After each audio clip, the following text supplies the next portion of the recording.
Tingnan nyo yung flood control ano dito, wall sa yung ship file tingnan nyo, gano'ng katibay yan. Dapat ganito, walang giba-giba. Yan tingnan mo ito, nilagyan ng rad to, rad yan. Itong rad na to mga 30-40 meters ang haba, binaon yan, parang pinaka-brace nya. Tapos nilagyan ng semento ng grout. Yan tibay, diba? Tapos wineldingan ng alalay nya.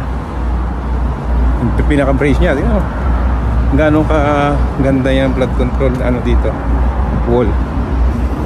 Ganyan ang mga ano, hindi yung kinukurakot, puro substandard. Haba na ito. Okay. Pero ang galing.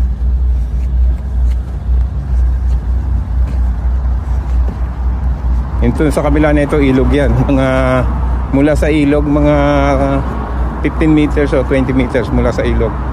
Hindi siya talaga nakalagay sa pangpang.